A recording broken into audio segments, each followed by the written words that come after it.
लोकसभा चुनाव 2024 के ठीक पहले कांग्रेस ने भारत न्याय यात्रा शुरू करने की घोषणा कर दी है। 14 जनवरी को कांग्रेस अध्यक्ष मल्लिकार्जुन खड़गे इस यात्रा को मणिपुर से रवाना करेंगे, जो 14 राज्यों से गुजरते हुए 20 मार्च को मुंबई में समाप्त होगी। यात्रा मणिपुर, असम, मेघालय, पश्चिम बंगाल, बिहार, गुजरात होते हुए महाराष्ट्र पहुंचेगी। ये हैं वे राज्य जहाँ कांग्रेस की अगुवाई वाले इंडिया गठबंधन की आगामी लोकसभा चुनाव में संभावनाएं बेहतर हो सकती है। कांग्रेस का मानना है कि राहुल गांधी की इस यात्रा से पूरे इंडिया गठबंधन को लाभ होगा।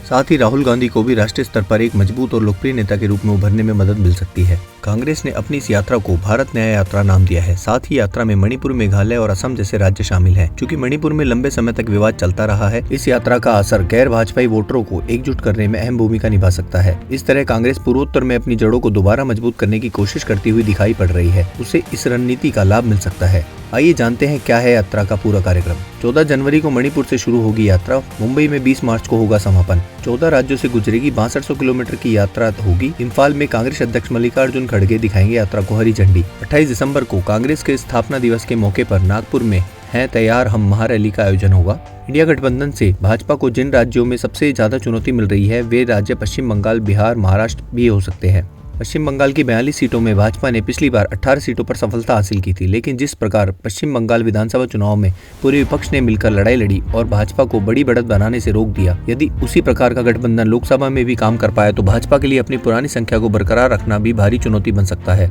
राहुल गांधी की न्याय यात्रा ममता बनर्जी की ताकत बढ़ाने वाली और भाजपा की परेशानी बढ़ाने वाली साबित हो सकती है। इसी प्रकार 2019 में जदयू लोजपा के साथ चुनाव लड़ते हुए भाजपा ने बिहार की 40 लोकसभा सीटों में से 39 लोकसभा सीटों पर सफलता प्राप्त की थी, लेकिन इसके समीकरणों में नीतीश कुमार इंडिया गठबंधन के मजबूत चेहरों में शामिल हैं। 2015 विधानसभा चुनाव का अनुभव बताता है कि भाजपा को इस बार यहाँ कड़ी चुनौती का सामना करना पड़ सकता है। इस बार बिहार में तेजस्वी यादव की राजद, नीतीश कुमार की जदयू, कांग्रेस और वाम दल मिलकर लड़ाई लड़ते हुए दिखाई पड़ेंगे। ऐसे में बिहार में राहुल गांधी इंडिया गठबंधन की आवाज को मजबूती से लोगों तक पहुंचाने में मदद कर सकते हैं। 48 लोकसभा सीटों वाले महाराष्ट्र में पिछले चुनाव में भाजपा के साथ शिवसेना की ताकत थी, लेकिन नए समीकरणों में उसके साथ कांग्रेस और एनसीपी की टूटी हुई ताकत उसके साथ होगी। ऐसे में यह नहीं कहा जा सकता है कि इस चुनाव में उसे महाराष्ट्र में कितना लाभ होगा। शिवसेना का वोटर एकनाथ शिंदे की बजाय उद्धव ठाकरे को वोट कर सकता है। इसी प्रकार एनसीपी के परंपरागत मतदाता शरद पवार के साथ एकजुट हो सकते हैं। ऐसे में महाराष्ट्र में भी इंडिया गठबंधन की ताकत बढ़ सकती है और संभवतः यही कारण है कि कांग्रेस ने एक सोची समझी रणनीति के अनुसार अपनी यात्रा का समापन महाराष्ट्र में करने का निर्णय किया है। इसका लाभ कांग्रेस और इंडिया गठबंधन दोनों को मिल सकता है। इस बार के चुनाव में यह प्रश्न बार बार उछल रहा है कि भाजपा के नरेंद्र मोदी के सामने कांग्रेस या इंडिया गठबंधन के पास कोई चेहरा नहीं है। जिस तरह भारत जोड़ो यात्रा के बाद राहुल गांधी को लोकप्रियता मिली थी, माना जा सकता है कि भारत न्याय यात्रा से उस छवि को मजबूती मिलेगी। ऐसे में यदि 2024 के नतीजे छोड़ दें तो भविष्य में चुनाव में कांग्रेस के पास एक चेहरा होगा जो भाजपा के किसी भी चेहरे का मुकाबला करेगा। चूंकि नरेंद्र मोदी का प्रधानमंत्री के रूप में यह अंतिम कार्यकाल हो सकता है, ऐसे में आने वाले समय में भाजपा से जो भी चेहरा प्रधानमंत्री की दौड़ में शामिल होगा वह अपेक्षाकृत नया होगा। ऐसे में माना जा सकता है कि कांग्रेस एक सोची समझी रणनीति के तहत राहुल गांधी को भविष्य में रणनीति को ध्यान में रखते हुए तैयार कर रही हो। आने वाले समय में इसे इसका लाभ मिल सकता है।